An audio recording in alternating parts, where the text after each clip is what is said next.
Welcome, everyone, to our Valtech webinar today. I'm your host, Julia Sporin, and today we'll be talking about From Clicks to Agents, Our Website's Dead. I'm Julia Sporin, VP of Marketing here at Valtech, and I'll be moderating today's conversation. I would like to welcome our esteemed guests, Megan Kerrigan, Senior Vice President of Strategy and Innovation here at Valtech, and Chuck Cahoon, Principal Analyst and Commerce Strategy Expert at Forrester. Today, these passionate and knowledgeable experts will unpack what agentic commerce really means, how brands are using it today, how customer behavior is changing, and what businesses can be doing now to prepare for what's to come. So, without further ado, let's get started. Chuck, I'm going to hand over to you. As a commerce strategist and one of the co-authors of The State of Agentic Commerce, can you bring us into the fold? Can you give us an overview of what agentic commerce really is? Absolutely. Thanks for having me. First of all, glad to be here.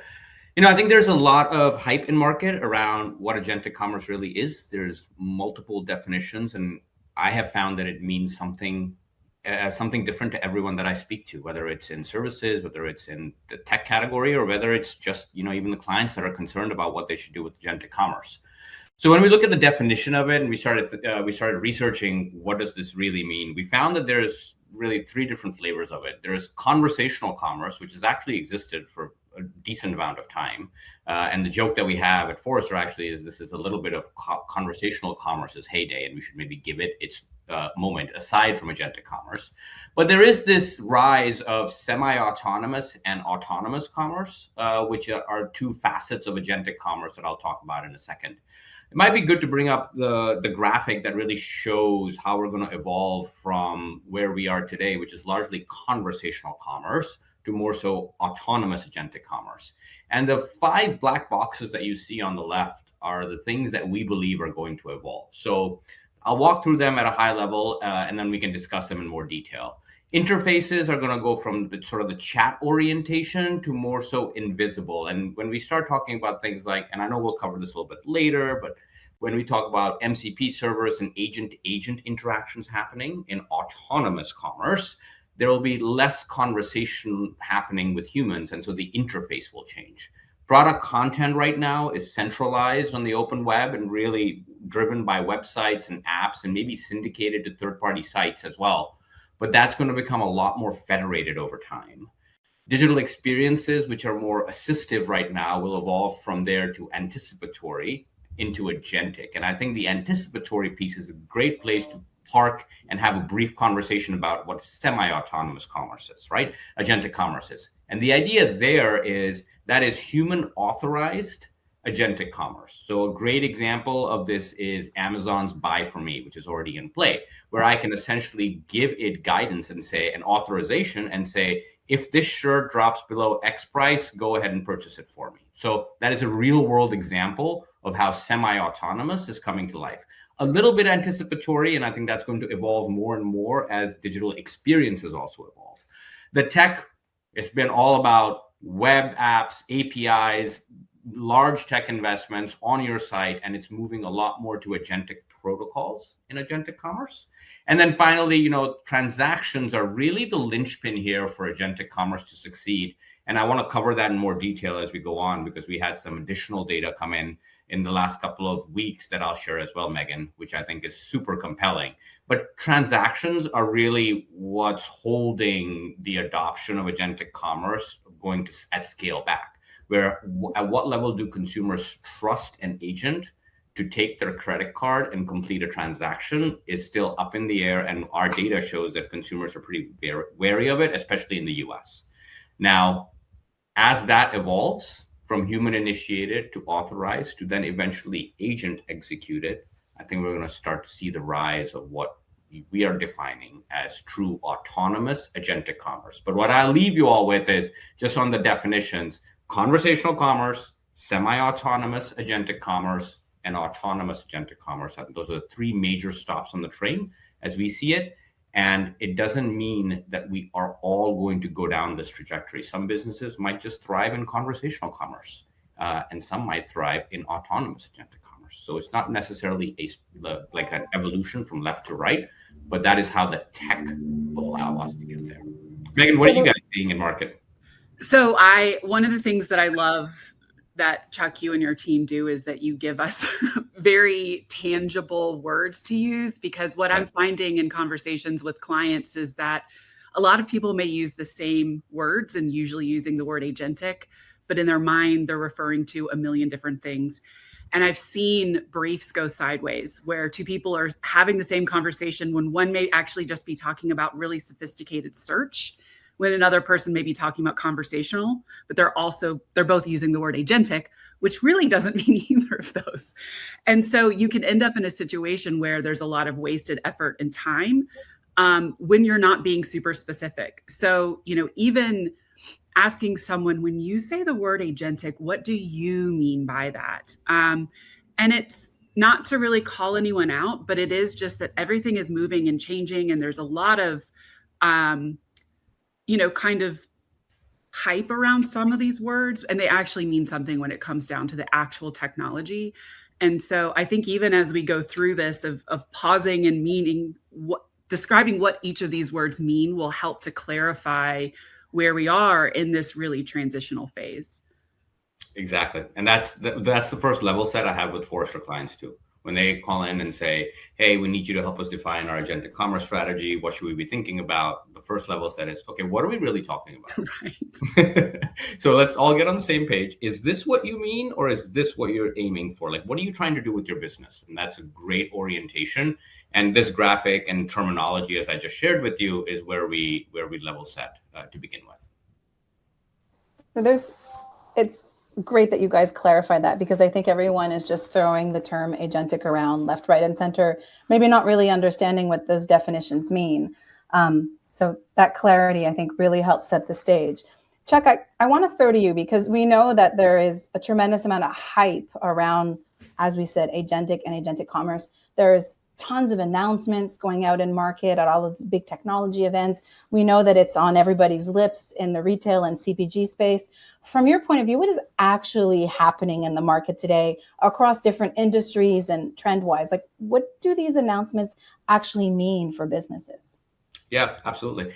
Just to, again, level set a little bit, I'm a blue sky dreamer. So do I believe that agentic commerce are we going to see that in our lives? Absolutely. I think the hype, though, that is being centered around the fact that we're already there, so on and so forth, is not really reality. And so let me explain a little bit of what's happening behind the scenes. What's happening behind the scenes, and maybe, Julia, you could bring up the graphic around how answer engines are really intermediating journeys. But the thing that's interesting about how they're intermediating journeys, which I found very compelling, is that they're intermediating every single vertical. And that's why this is really taking off and ending in the storyline of agentic commerce. So, as commerce strategists and technologists, we believe fundamentally that at the end of the day, conversion or getting a customer to buy something is really where, is that this last stop on the train. Now, if you back up, retail, we get that. But things like healthcare help me understand my symptoms. Where's a local pharmacy? Where's a local doctor I should go to? Travel help me think about I'm going to New York City with my daughter, and I asked AI to build an answer engine to build a full-on itinerary for 3 days, and I continued filtering it down, and it ended in, guess what? Great place, like a sightseeing cruise, which at the end of the day was a commerce transaction, right? So you can start to see how it's intermediating journeys. Financial services is even impacted with, like, how should I balance my portfolio? We're seeing things in telecommunications. Let me look at my different plans, and even businesses that are buying things like telecom at scale for their businesses are looking to find, better options or specific nuances that they want to purchase in different geographies. And of course, government is also big in play. Help me understand my taxes. What does this tax policy mean for me as a citizen? Things of that nature. So why do we bring that up? We bring that up because it's important to understand that answer engines are intermediating now so many different customer journeys. That's where the story is really beginning. And you start to think about that and you say, oh my gosh, like, how is agentic commerce being used today? How is it coming into fruition?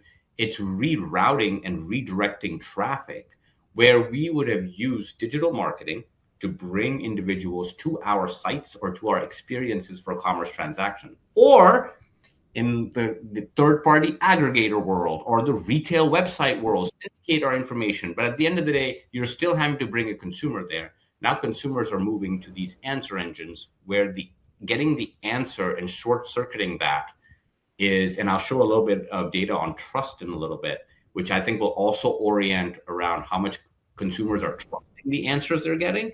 But at the end of the day, it's short-circuiting how quickly they get to where they want to go and what the outcome they want to achieve.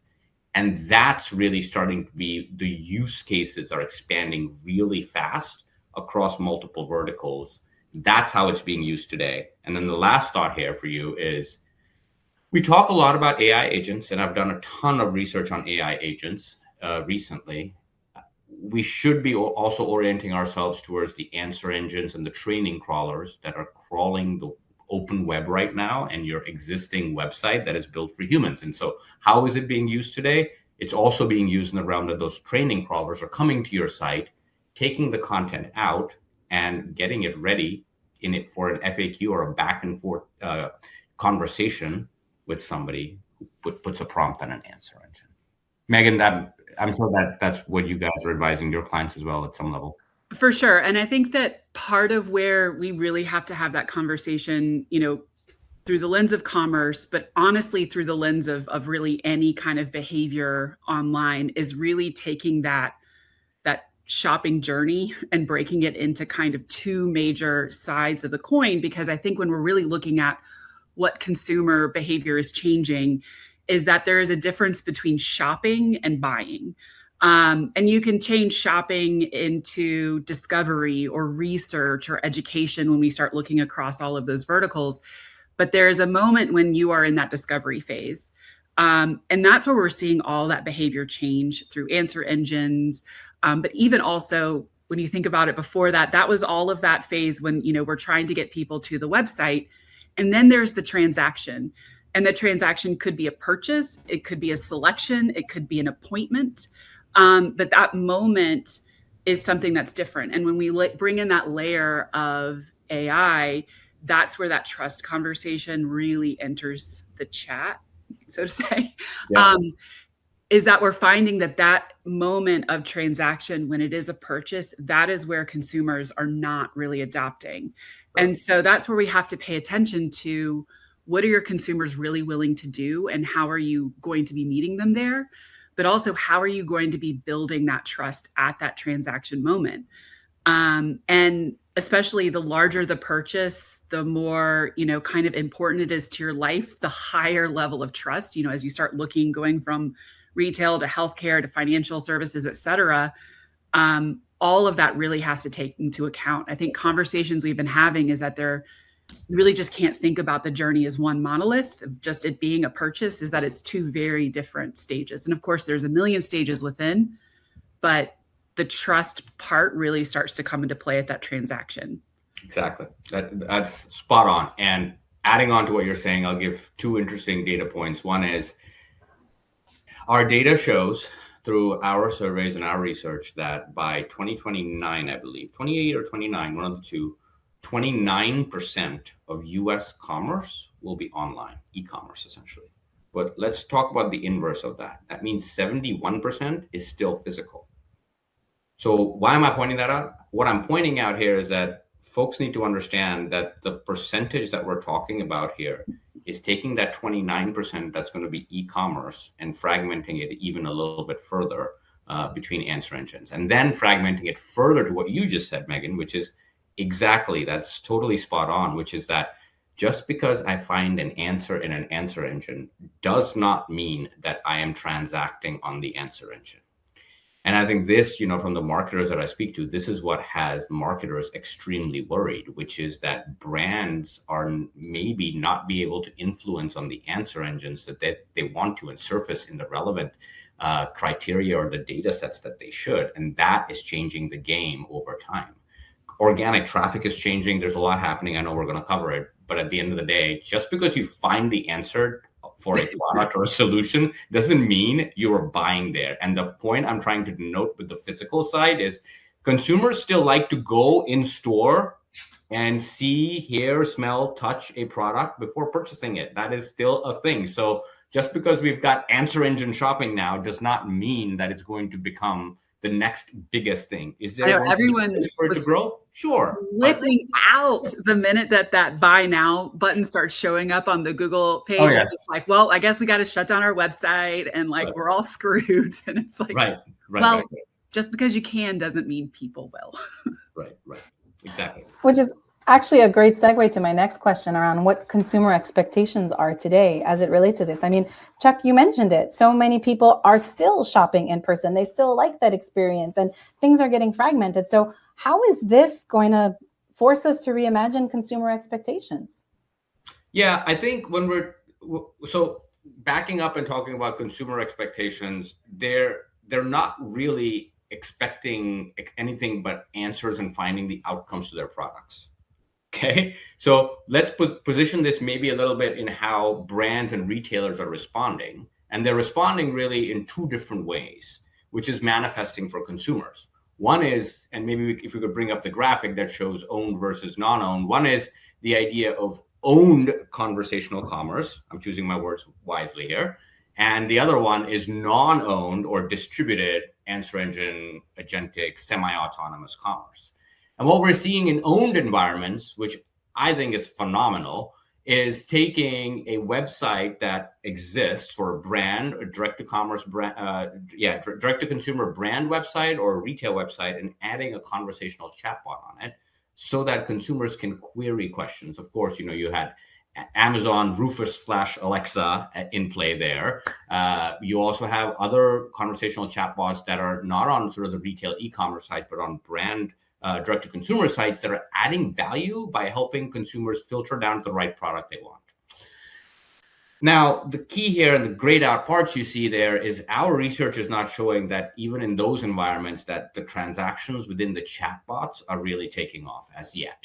Will they potentially in the future? Maybe. But at the end of the day, they're trying to use the chatbot to get down to the outcome they're trying to achieve. And that doesn't really have a semi-autonomous or agents purchasing on your behalf as yet, so on and so forth, even though some of the tech leaders, would have us believe that that's in play. Now, non-owned environments is more so of the distributed channels. Think answer engines, but also think social channels like social commerce, right? Instagram, TikTok. When you're distributing your content and it's going out, or a training crawler is coming to get it, how does that manifest for getting an answer? And I think there we are starting to see, especially on the social commerce side of it, as connected to a little bit of the answer engine piece, where we've seen a little bit more in Google rather than on OpenAI since they pulled back the checkout option, that there are some transactions happening. And also there, we've got some B2B examples that are pretty interesting that I can run through in a little bit.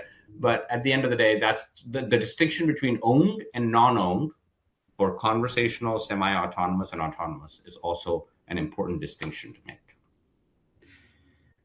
Again, the fact that you guys started to adopt this owned versus non-owned language has been incredibly helpful, especially because it's familiar. If you've been in the media space, there's owned versus unowned, there's earned and all of that. But I think the terminology of owned versus non-owned is very helpful, especially when talking to clients and even inside of our own agency. It feels like we only maybe, or some people only really have impact on the owned experiences. But just like before, you have to consider the omni-channel journey and that it is in context to information that is all over the place and journeys that often start, stop, begin, end all over the place.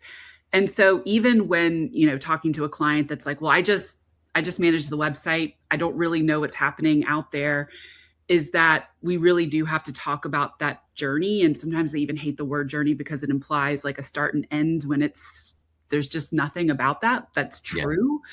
Yeah.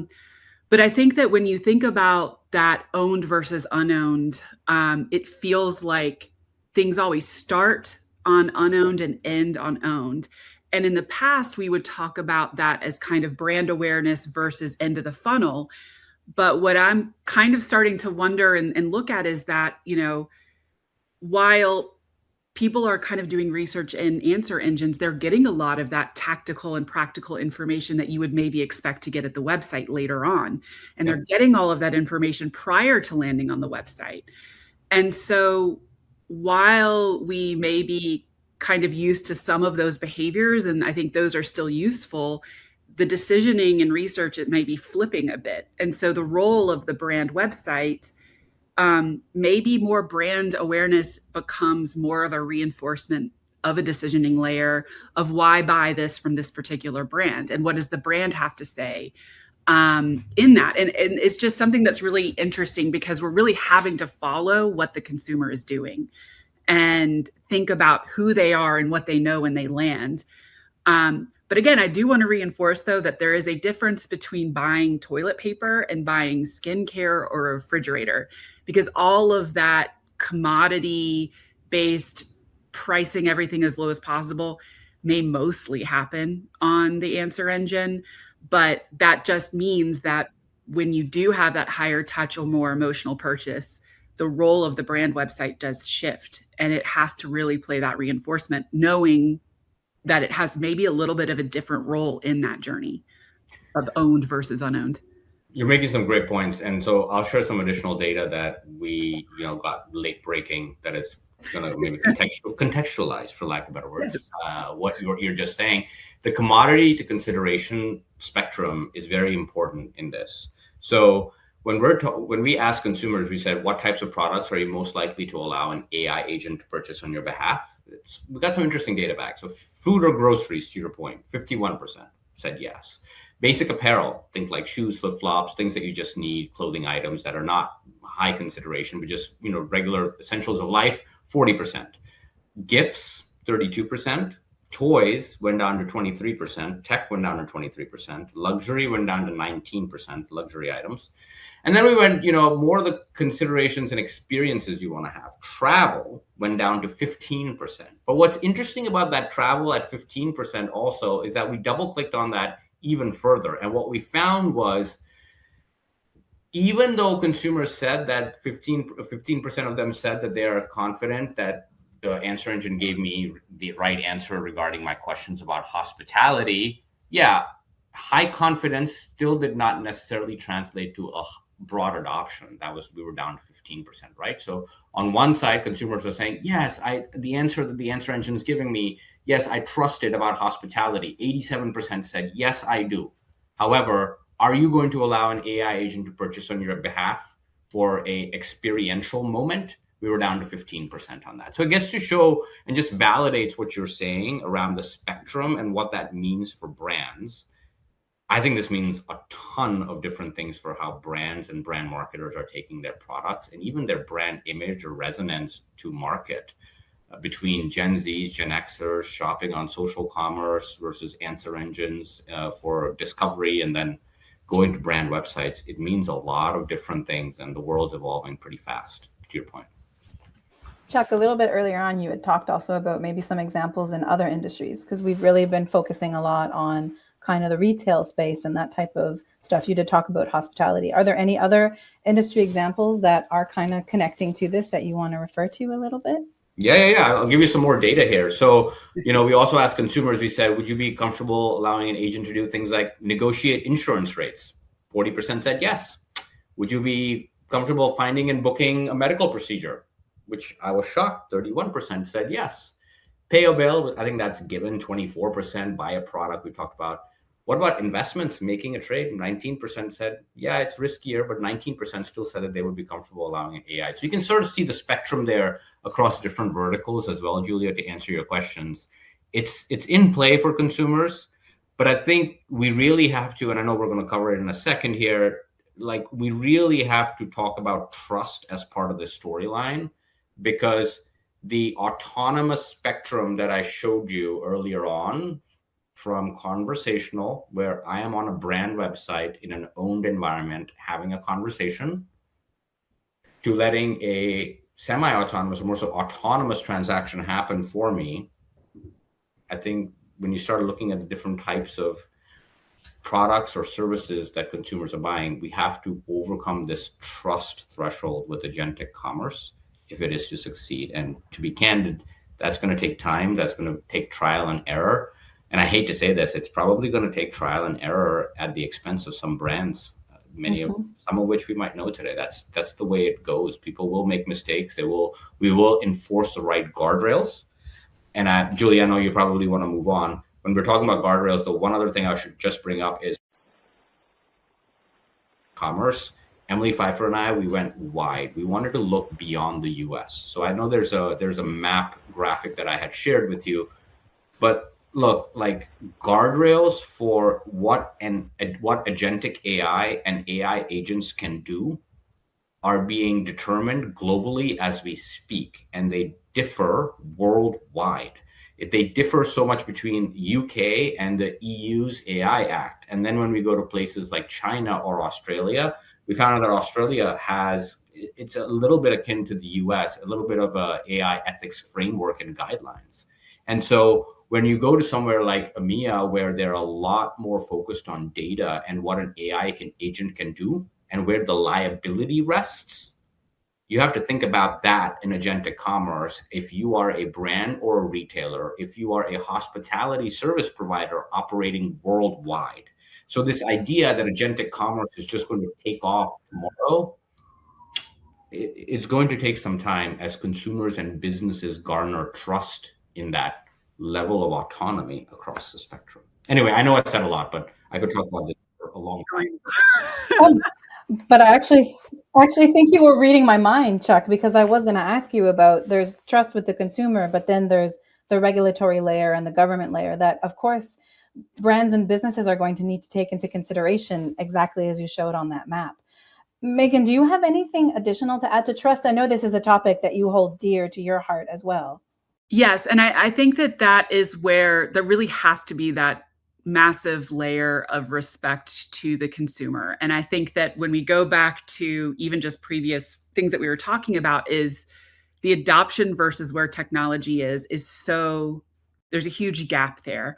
And I go to tech conferences where everything is being announced and it's so cool and you get really excited. And then you go back and you look at Chuck's report and you're like, but nobody is using this yet. And so this is where I think we have those conversations with clients about FOMO and taking like 10 deep breaths, have a little bit of a therapy session. Like, you're fine, because you should not be looking at what everyone else is doing. And you should not be just trying to keep up with everyone or see what the latest demo or article on LinkedIn is that you should be paying attention to your customers and what are they wanting from you. And like Chuck said, it may never be anything that's completely autonomous, because they really want to have that interaction and relationship with the brand. And I was having some conversations at one of the recent tech conferences with one of the payment gateways, and we were talking about just how consumers will drop off if it is clear that AI is part of the process, because that just immediately makes them question and not really trust everything. And that human relationship with AI has to be a part of the decision making about where to apply things.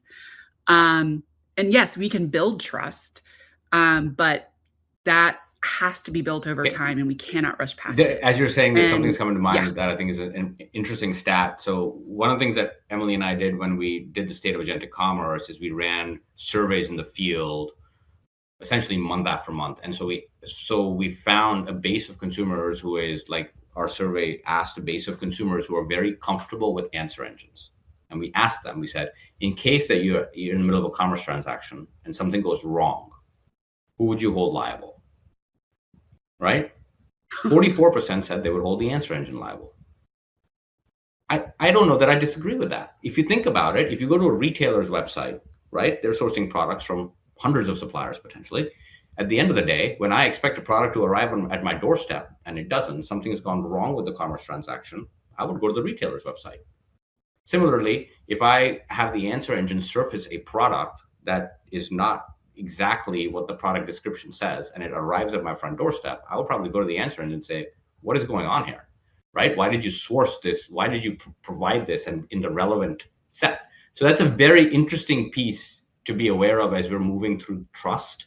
And to your point, brands need to know that all those stops on the train, owned versus not owned, or the different phases of autonomous or phases to get to autonomous, it depends upon your own brand and what you are trying to do. It's not about keeping up with the Joneses almost, right? It's not where tech is. It's about what matters for your brand with your customer base.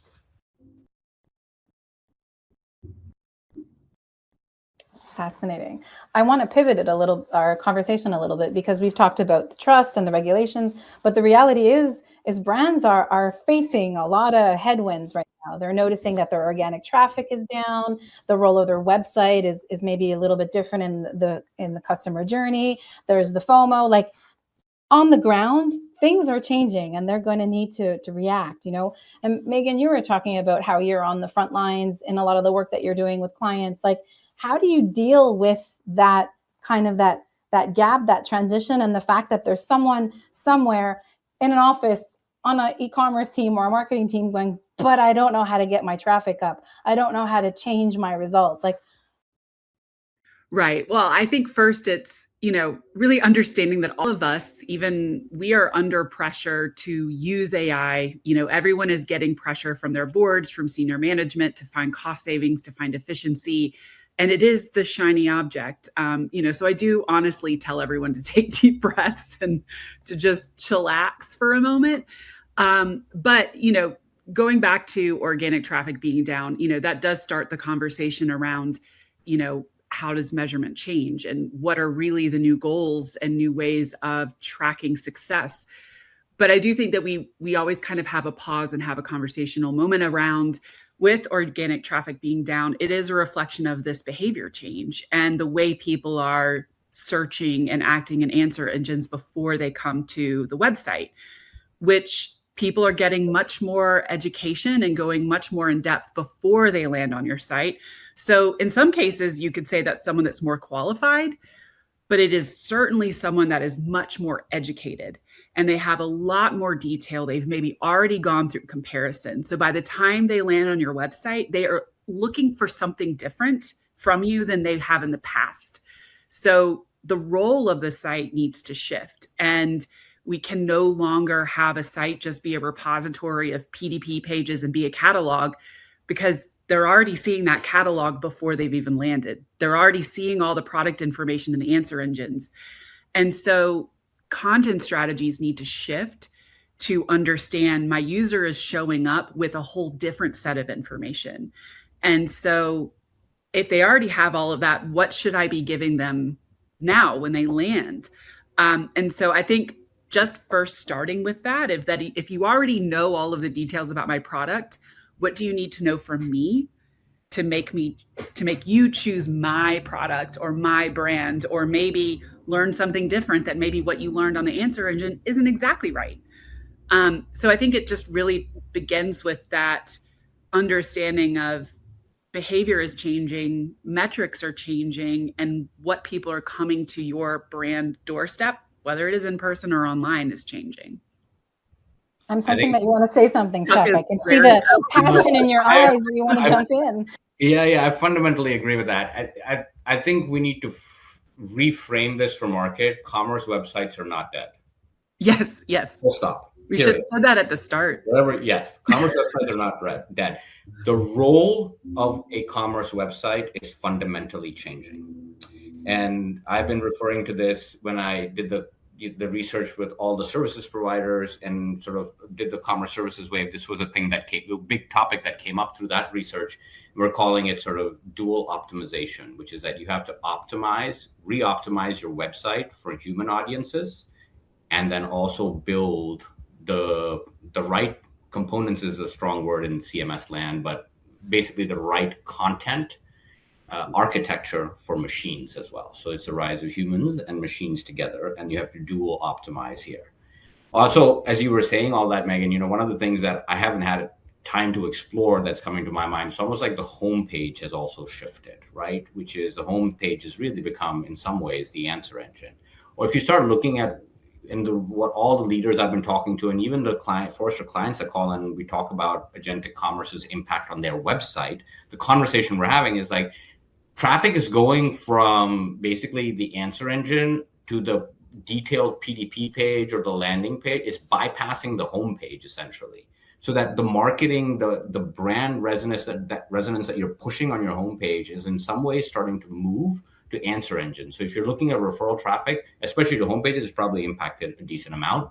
But you're right, the traffic that is coming to those targeted pages to try to convert, what I'm hearing in market in the first half of 2026 at least is that organic traffic is down, but that is conversions are not necessarily down.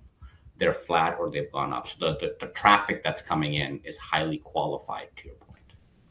So we're in the science fiction era then. We are, both speaking to machines, to robots, and to people. So can you give us some tangible examples of how the content strategy needs to shift to speak to, the robots and the people?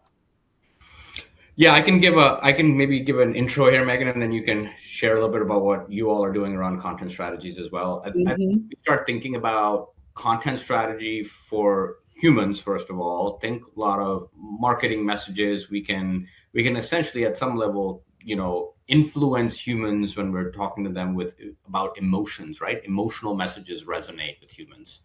We worry about things like sunk costs. I was doing some research on this the other day. Like if I'm part of a platform and ecosystem, you've already paid into it, right? I worry about the sunk cost. If you're a Costco customer or an Amazon Prime subscriber, you're likely to stay more loyal to that ecosystem. But answer engines are fundamentally breaking that barrier, right? Which is their job is to surface the right value or outcome for the prompt that you're putting in there. And as we move further and further beyond just LLM answer engines to more AI agents that are starting to act semi-autonomously or autonomously, the game changes even more, which is, well, what's your content strategy going to look like when an AI agent comes to your website? I don't know. Some of the folks I'm talking to are starting to talk about, well, should your entire product catalog be available for humans and agents? I don't know. Should it? What's your strategy? More importantly, how are you talking to humans versus machines? That's the next question, which is machines are obviously looking for semantic data, information, schema markup, all that. You can fix your site so that it's readable, legible, but I can't help but feel that is a little bit of the rearview mirror. As we're looking at what's in front of us in the windshield, we should be talking about really looking at topical cluster information architecture, thinking about how your pages are connected together so an agent can understand it, thinking a little bit about if this is, a highly researched product or it's a product that I'm trying to promote on answer engines, is there topical information in smaller snippets that would facilitate a back and forth discussion or conversation on an answer engine so that when this is crawled and it is indexed, I might be able to be part of that conversation. So those are some of the things that are coming into focus with content strategies that are more machine-oriented rather than human-oriented. Megan, I'll pass it off to you to share a little bit of what you guys are doing. So I think even as we start talking about like what are the practical and tactical things to do, I always, no offense, I'll always push it up higher to, going back to the role of that brand website. And so, if we need to understand that top level goal and role and job to be done needs to shift in context to this entire journey, ultimately the brand website needs to provide an experience and information that answer engines just can't. Brands carry, as you said earlier, the emotion. Brands and brand websites need to provide deeper education and smarter recommendations that take into account the brand's expertise and the brand's clear point of view. And so we start talking about what kind of experience does a brand website need to have. And, it really can't just be an online digital catalog anymore, because you can get that information through many different ways. And if you bypass all of that brand experience layer and you just end up at a PDP, you're still having that conversation about features and function, which you still need to have that emotional connection to have longer term loyalty and, go beyond that just single purchase. So when we think about what that brand website experience needs to be in this kind of future and moving forward is allowing for that type of experience that takes into consideration the behavior changes.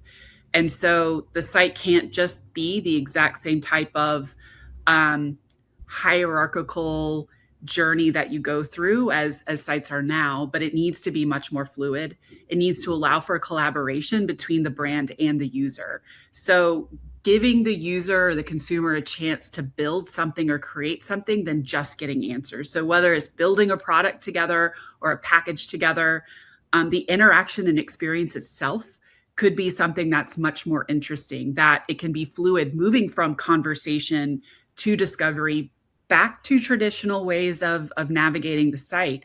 That type of interaction and serving information in a way that really lets the brand have a true and clear purpose gives the reason and value of even spending time on a site and coming back to it. And so we're really starting to look at how we kind of pick up elements of discovery that AI is providing and having that be much more fluidly integrated into a site, but allowing that brand and user to have this conversation and co-creation. But throughout all of that, all of those moments of conversation and collaboration is where and how you build that trust of, sometimes I trust someone that tells me I'm making a bad decision more than someone that just follows me along.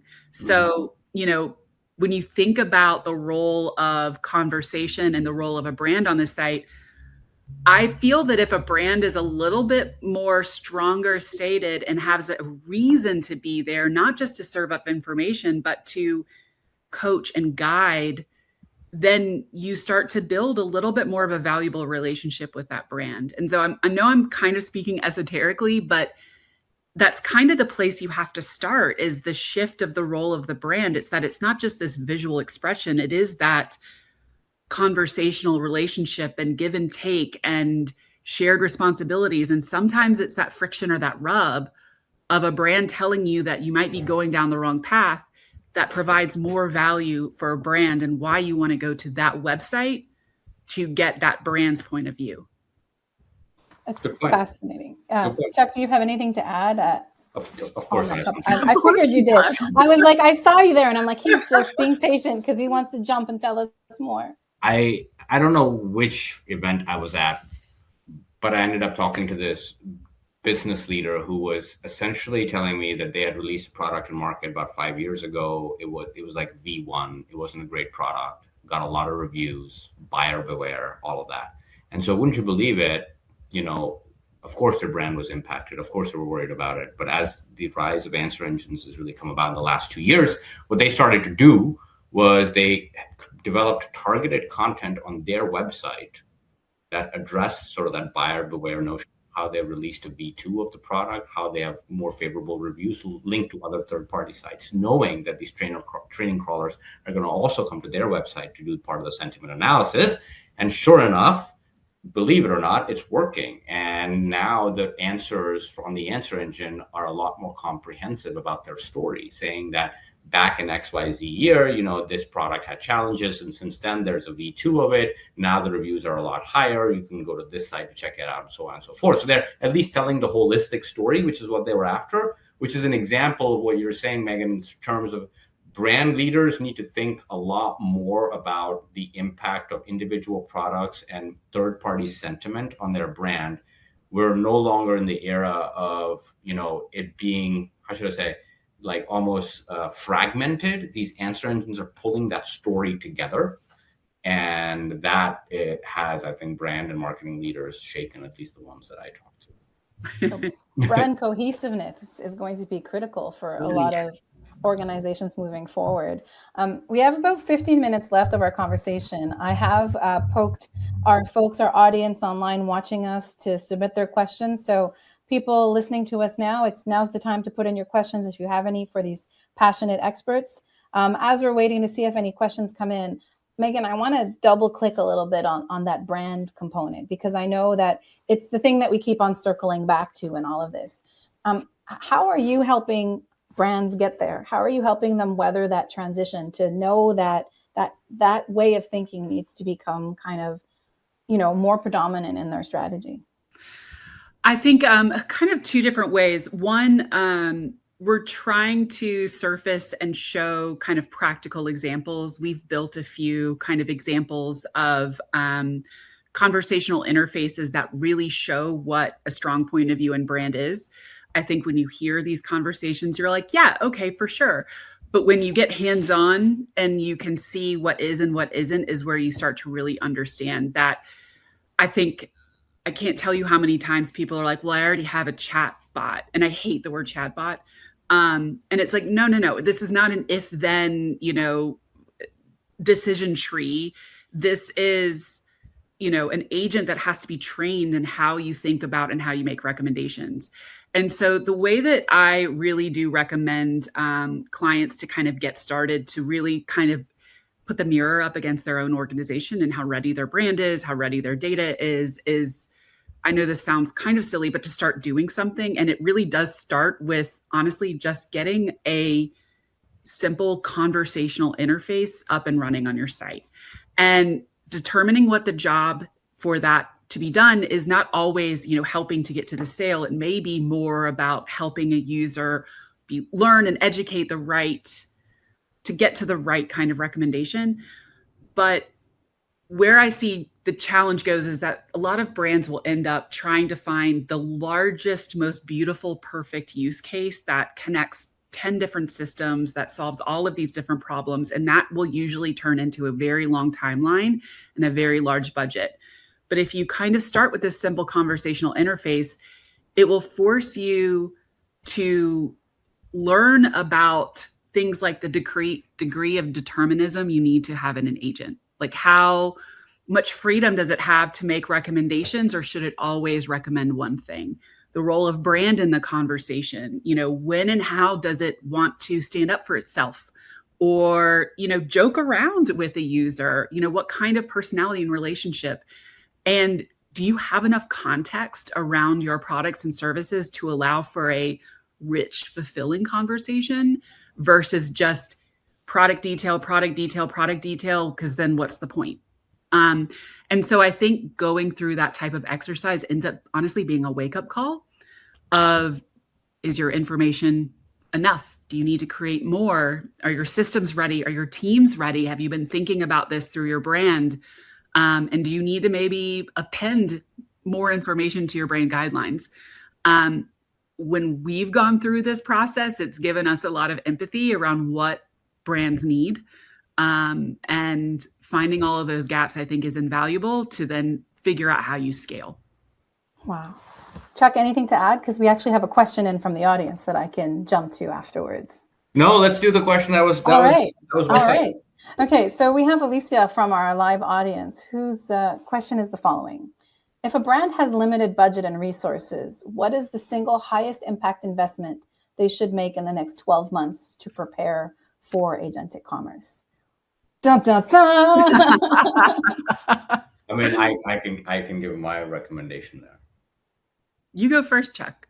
Okay, I would say invest in the content strategy side of things. Start thinking about re-architecture content for humans and machines. And even if you do that at 80, 90 percentile, not 100%, that's probably going to reap the most amount of dividends as these training crawlers are coming to your website and learning. So you're going to at least have the right level of visibility and relevance when prompts are being asked on answer engines. And from that, you can experiment and learn. And if that's the 12 months you have, that will allow you to go get funding for where you want to make investments and place your bets in agentic commerce. That's what I would say. Megan? I, in general, have a very similar answer, because I think speaking with clients, I spoke with one about 6 or 7 months ago that was like, typically around now we would be having re-platform conversations, but they were frozen because of the environment. And frankly, it's tough to keep up with because every platform or hyperscaler is launching something new every hour. And so it is more about changing the content and structure and strategy that you have without necessarily reinvesting in a completely new technology stack. We also know that everyone and all of these different platforms are enabling AI, but if there isn't the right kind of information to feed into the experience, it's just not going to be helpful. And so we're really coming in and saying, we can leave all of your tech here. Just let us kind of come in and refactor your content strategy. And I do think, adding an element of a conversational interface will also allow for capturing of more data and behavioral information from your users that will help you learn where your gaps are, or even maybe, different semantics and language choices that consumers are using about your products or questions that they're asking. So I think that it is more around the content shift versus these big kind of tech infrastructure investments. You will probably need to in the future, but to your point, the more that you can kind of invest in learning and preparing, will be able to make better cases for where you need to be investing in the future. Agreed. Thanks, guys. So we're coming to the top of our conversation. We have no other questions. So I kind of want to do a last little round robin with each of you, because we've talked about a lot of things: the importance of brand experiences, trust, content strategies, answer engines and how they're changing everything, dual optimization. Final words from each of you in a minute-ish each. What is the thing that you want people to take away most from this conversation, so that when they go back to their businesses, to their teams, to their marketing organizations and have conversations, what's the thing that they should remember most? Because there's a lot that we covered today. Chuck? Sure. So I would say understand and just be aware of the definitions, the different types of agentic commerce, right? Conversational, semi-autonomous, autonomous, and that's in non-owned and owned environments. If you're going to do something about it, just be aware that consumer trust is lagging where big tech is so far and where it's going already. And so that we're seeing that across there. If you're a global operator, just know that there are global regulations and frameworks and guardrails that are still coming into place. And if you are to make investments, be thinking about human versus machine content and content strategies to drive both. Think dual optimization. So think about your tech or your services provider helping you think through what is the right human emotional marketing website and what is the machine semantic based experience with content that you're creating for machines very specifically, right?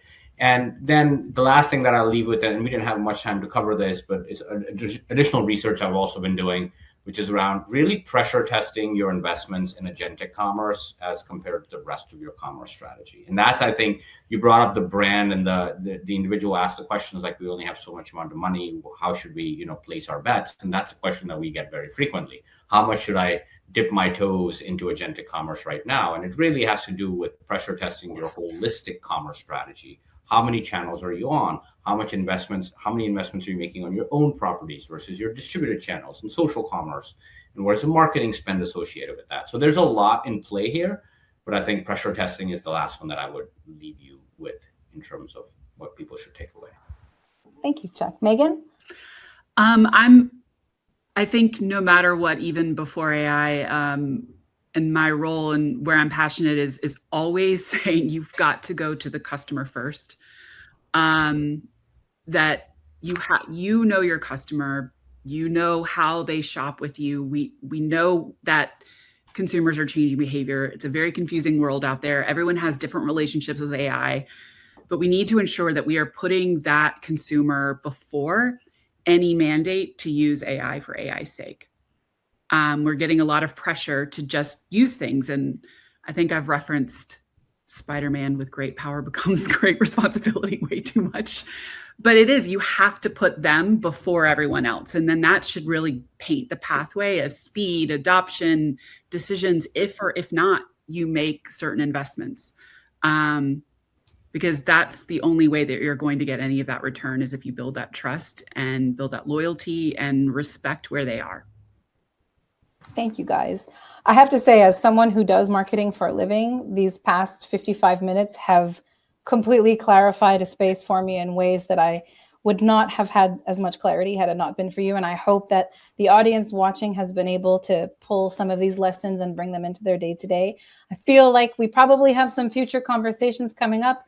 Chuck, you mentioned we were just scratching the surface on a few topics, but you have brought clarity, passion, and hope for the future as well, that websites are not dead, they're just changing. So I want to thank you both for taking the time today, for our audience for joining us. For those of us that are joining us on LinkedIn, keep the conversation going, put questions in the chat, and join us next time for a Valtech webinar. Chuck, thank you again for being our commerce expert joining us from Forrester. And Megan, as always, thank you for bringing your strategy and depth to this conversation. Have a wonderful day, everybody.